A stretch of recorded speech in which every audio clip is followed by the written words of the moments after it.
واذا كان عاجبك استنى بس. يا مسهل الحال يا رب، يا مسهل، يا مسهل، يا مسهل. ايوه التاج يا واد، يا دي التاج والشعار. قوم اعمل لك حاجه، قوم اعمل لك مصلحه. بنموت بم يا صاحبي، بم يا زملكاوي، بم يا زملكاوي اصيل. تعال اسمع وشوف الحصريات من داخل نادي الزمالك وعلى لسان أعضاء جمعية العمومية بنادي الزمالك كلهم أولاد عمي القناوية. عاملين فرح ليه وإزاي؟ ما أنا حقول لك، ما تسمع يا شيخ، اسمع. بسم الله والصلاة والسلام على رسول الله. السلام عليكم ورحمة الله وبركاته. اكتب لي في التعليقات: عاش نادي الزمالك، نادي الوطنية والكرامة، نادي القرن الحقيقي.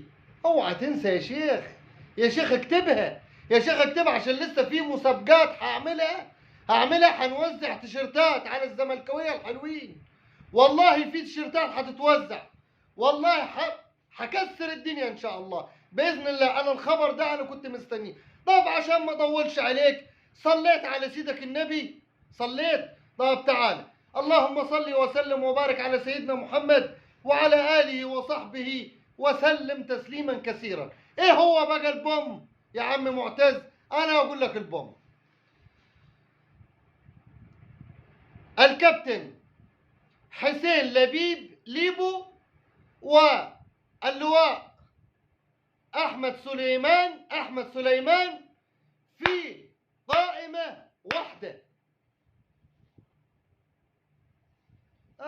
ما انا قلت لك بوم، والله بوم البوم.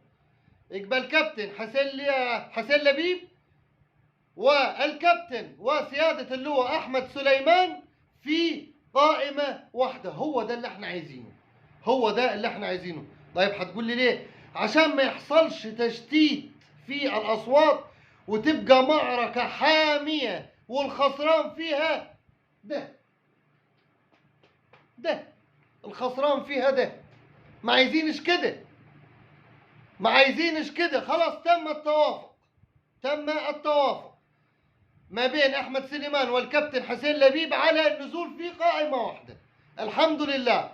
طيب احمد سليمان حينزل كرئيس؟ لا مش حينزل كرئيس. طيب حينزل نائب رئيس؟ لا مش حينزل نائب رئيس. حينزل عضو فقط. هو ده اللي احنا عايزينه. احنا عايزين الناس تضحي شوية على المناصب وعلى الكراسي. وعلى فكرة القائمة بتاعت حسين لبيب ستشهد رجال أعمال أقوياء معاهم براطيش يا ود عمي، معاهم براطيش. أهم حاجة البراطيش الملايين. هات ملايينك وتعالى، هات فلوسك وتعالى، وانت على راسي من فوق. هو ايه اللي وقع نادي الزمالك غير قلة الفلوس، غير قلة البراطيش يا ود عمي؟ يبقى معاك فلوس تجيب لعيبة، يطلع لك وقف قيد تفتح وقف القيد، يطلع لك لاعب عايز يجدد عقده، عايز زيادة شوية، اديله تجديد. هو ده اللي احنا عايزينه. زي النادي الاهلي بالظبط. النادي الاهلي الكابتن محمود الخطيب جايب رجال اعمال بسم الله ما شاء الله، حدث ولا حرج. يوم ما يقول عركة يقولوا له مرحب، يوم ما يقولوا له عركة، يوم ما يقول لهم معايا عركة يقول لهم يا مرحب. احنا عايزين كده بالظبط. حسين لبيب رجل اعمال قوي على فكرة، والقائمة بتاعته ومحبين حسين لبيب من رجال الاعمال معاهم فلوس، عايزين الكلام ده.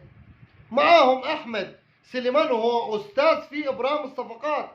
ما تنسوش اول المجلس ساعة ما كان قاعد مع مرتضى منصور ولقي احمد سليمان بياخد منه الاضواء والشهرة في ابرام التعاقدات، كان يروح يجيب اللاعب يدخل بيه نادي الزمالك يمضيه ويطلع يروح يشوف غيره.